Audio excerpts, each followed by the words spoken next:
Got you. You got me? We've got you. Thank you so much for taking some time with us. We're going to get right into questions from the media for you, and we will kick things off with Dustin Albino. Go ahead, Dustin. Hey, Jeremy, obviously you made the playoffs 4 years ago with the win at Road America. This year compared to that year, like how much better suited do you feel like the team is? Oh, man, we're so much better off than we were that year. We struggled that year bad. That was the year that there was some rule changes with the bodies, running the smaller spoiler and the different splitter changed everything for us. And we never could get a good grasp on it that year with the cars that we were running, trying to convert those. And we just were terrible, really. So right now we're way better off to where we were that year. So I'm excited to be in the playoffs and have a fair shot at it again and see what we can wind up with. Realistically, do you feel like you can make it out of the first round this year? Yeah, I do. As long as we don't do anything dumb, myself included, putting yourself in bad position. These races can have some crazy restarts, and you never know what can happen. We got to just keep our nose clean and be there at the end and get some top tens. And a little worried about next week for Talladega. Obviously, anything can happen there, but the rest of it I feel good about. Cool. Thanks, Jeremy. Thank you. All right, we'll take our next question from Deb Williams. Go ahead, Deb. Thank you, Marissa, and thank you for your time today, Jeremy. What did you learn in the first year you were in the playoffs that will benefit you this second time around? And also, what does this mean to you being the size team that you are to make it into the playoffs? Hey, Deb, I would say being there the first time, we put some pressure on ourselves. And this time I'm just saying we have nothing to lose. It's awesome to be in the playoffs, and we want to make the most of it, but we're going to go out and have fun and not worry about it too much, It is what it is. We're going to compete with everything we got and more, and at the end of the day, hope it's enough, and we're going to have fun. So I'm not going to try to put too much pressure on myself to do something that we're not capable of doing. I don't see us going out there and winning a race this weekend, but we can definitely run top 10, and we've been capable of that. So that's what I'm going to put our goals to. And what does it mean to you being the size team that you are to make it into the playoffs? It's definitely special. That was one of my goals this year. I had 3 goals: make the playoffs, don't run a blank car, and win a race. So 2 of those goals have been met, and it feels great. To be the only small team in the playoffs is a huge accomplishment for us. And I'm really proud of Mark Setzer and all my guys that have busted their tails to be in this position that we're in. Thank you. Have a good run. Thank you. All right, we'll take our next one from Chris Knight. Go ahead, Chris. Hey, Jeremy. Steve Carnes has been an awful big supporter of your race team, and he seems one of the most animated sponsors on social media. I was just wondering if you could talk about what his involvement with the organization means to you. I believe it's his they have a big anniversary year with his company as well. Yeah, Steve's been great, Chris. I met Steve through Twitter. Probably right when into 2019, I think. And we hit it off, man. I was noticing him posting, and he does a lot of things for the military and first responders, giving out tickets and things. And I remember seeing that, and I said, "Hey, man, I'll give some pit passes out to whoever." I can't remember who it was for that time, but we started a friendship, and I love his passion for the sport. It's awesome, and to have Steve in our corner has been great. He's helped us out with so much. He's helped us out with obviously putting the company he works for, First Pacific Funding, on board, and as well as many other companies. So it's been a true blessing to work with Steve and have him on our side. He'll be there this weekend, the 20th anniversary of their company, and we'll also have the 13 military members that lost their life in Afghanistan on the deck lid of the car. And that was Steve's idea as well. So it's been great having him, and just appreciate all his support. Jeremy, we've seen teams make upgrades to their equipment or engines and whatnot during a playoff berth. Have you guys done anything like that to prepare yourselves for this playoff run? Well, Chris, to be honest, we tried in one area and it kind of failed. So we were kind of turned down. But unfortunately, we're taking the best of everything we got these next 3 races, and we hope that's enough. But the car we're racing this weekend at Vegas has been fast. We've had a lot of speed at Atlanta, the 2 races, and we're bringing some of that knowledge to Vegas this weekend and taking everything we've learned from the past 2 or 3 plate races, bringing it to Talladega. And then I feel like our road course car, we were fast at the end of the Indy road course. We had some problems on our own that we caused, but we had a lot of speed at the end.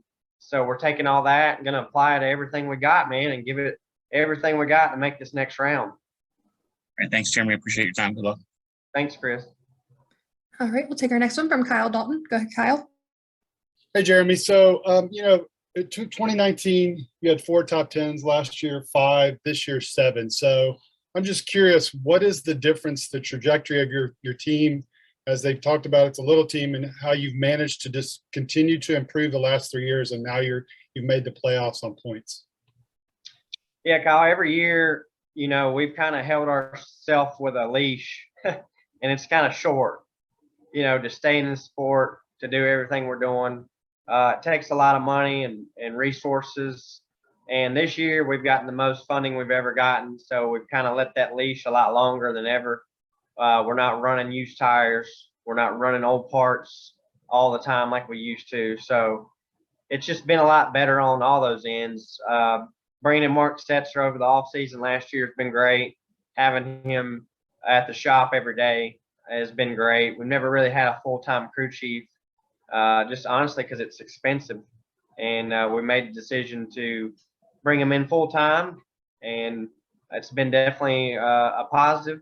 And I feel like just everything, our engines from Clements Racing engines have gotten better too in the areas that we need them. So we're able to compete better and better with all that being said.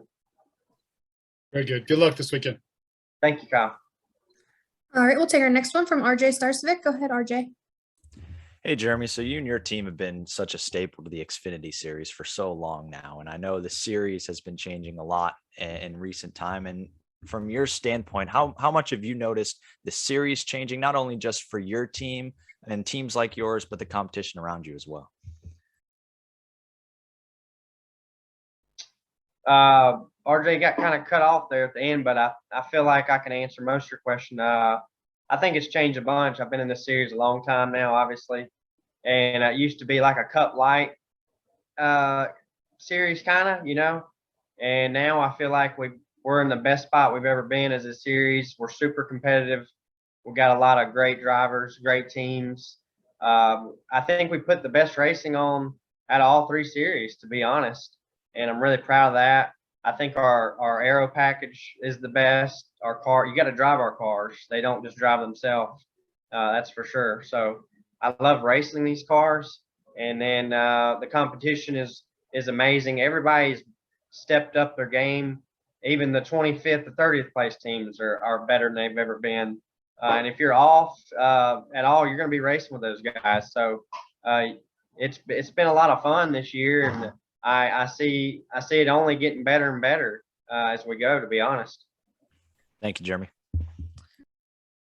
All right, we'll take our next one from Marty Sakala. Go ahead, Marty.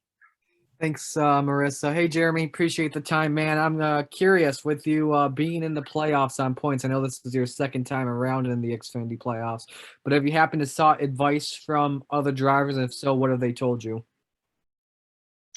No, I really haven't, Marty. I just kind of go off of like somebody asked me earlier about past experience. I watched some of the Cup races here recently, and hearing Kevin Harvick say something about all hell breaks loose once this playoff deal starts, and just thinking about that, thinking, okay, don't screw up, don't put pressure on yourself, just race like we do every other week, and we'll be fine. So going to try not to emphasize too much that, hey, we're in the playoffs. But yeah, live in the moment, have fun, and do the best we can. Like I said earlier, we have nothing to lose. It's great being in this, but yeah, we do want to advance. But we're going to have fun and do the best we can. I'm curious how you look at Talladega as well. I know you just touched on it earlier. However, though, with it being the second time the Xfinity Series has had a playoff race at Dega, and I know you've had success there in the past. Plus, stage points are on the line at certain points. Yeah, Talladega is definitely the one that frightens me a little bit. I didn't even try to think about it much. I guess we will next week. You will have to be up there to try to get stage points, though. So I don't think there'll be much riding around, and you're gonna have to be more lucky than good there, I think, and be able to stay out of trouble somehow, some way, and that definitely can make you nervous, to say the least. Appreciate the time, man. Good luck. Thank you, Marty. All right, and we'll take our next one from Nathan Solomon. Go ahead, Nathan. Yeah, Jeremy, thanks for your time today. So I'm just curious, how much pride do you have in taking, and how important is it for you to maintain this, I guess, unofficial title of being the strongest small team in the Xfinity Series? Nathan, will you repeat that one more time? I'm sorry. Yeah, sorry about that. How much pride do you have, and how much pride do you take in the fact, and how important is it for you to maintain the title of unofficially being the best small team in the Xfinity Series? Oh yeah, great question, Nathan. Yeah, I take a lot of pride in it, man. Finishing this past weekend, we were the first non-big team that finished. 13th doesn't sound that great at all, but we were right there running with Noah and other good cars. At the end, I kind of gave away a couple spots, trying to be a little careful because they were crashing like hell, and I didn't want to be in it, to be honest. So I needed this car to stay in one piece, but. Anytime you can do that, race against the big teams, and you're the first small team, is definitely an accomplishment. And to beat all those other guys, there's so many other good small teams that spend a lot of money to do this and are really good as well. So to be the one that comes out on top this year, definitely a good sense. Just makes you feel good, man. You just want to raise your fist in the air. So. Feels great, and I'm really excited for what we've done, and hopefully we can keep it up. Thank you. Thank you, Nathan. All right, Jeremy. Well, that's all we've got for you. Thank you so much for taking some time with us, and we wish you the best of luck in the playoffs.